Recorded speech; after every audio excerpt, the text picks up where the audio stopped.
per se, but I'm wondering what your thoughts are. One of our earlier speakers talked about what an education in courage would look like. The virtue of courage has been perhaps like degraded or is severely lacking in our society compared to, say, the time of our founding fathers who pledged to each other their lives, their fortune, and their lives, their honor. What is it? Lives, fortune, and sacred honor. Sacred honor, yeah. Yeah, I mean that's a pure act of courage, and it's to be afraid of what's going to happen in the future, what could happen, and then doing it anyways because you recognize that your cause is just. And I think you've talked a lot about the need for us to be courageous today in our sordid, backward world. And I'm wondering what your thoughts are on how technology, the actual apparatus of social media and various medical technologies, has changed our ability to cultivate the virtue of courage. I don't think it has. It's threatened it, but there's always threats. I don't see technology as changing the situation where courage is an unpopular and difficult virtue, but it's absolutely necessary virtue.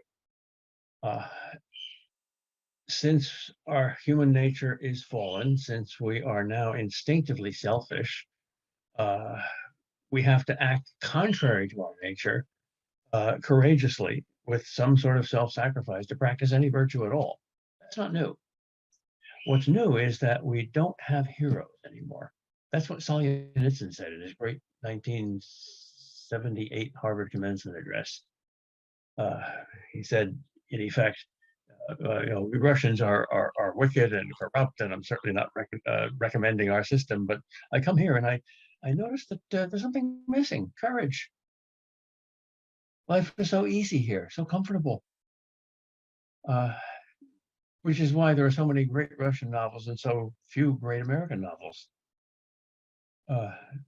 Diamonds come about under great geologic pressure. We haven't produced many diamonds because we don't have as much pressure. In poor and difficult places, you have martyrs, you have heroes. We still have heroes in our fairy tales, in our epics, which is why The Lord of the Rings is so popular. Got genuine heroes in it.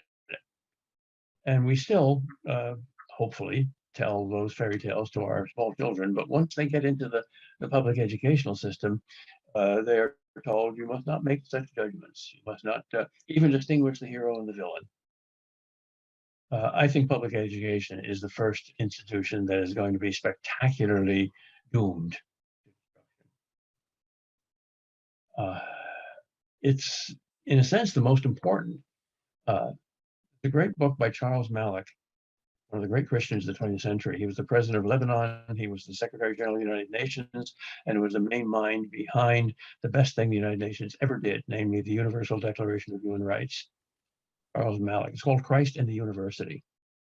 And he points out that the university is the most powerful institution in the world today because everyone who gets a position of power passes through the university. And our universities are much more, how do I put it, woke, much more progressive tooth decay than the rest of society. Gramsci, the most intelligent communist philosopher of the 20th century, famously said, communism will not win the world at the ballot box, and it will not win the world on the battlefield. It will win the world in the classroom. So here we are, so-called intellectuals, academics, we're at the heart of the battlefield. I congratulate you not only on having excellent questions, but on being here. And don't need to give a plug to ISI because you're all ISI people, but I'm very grateful for your existence.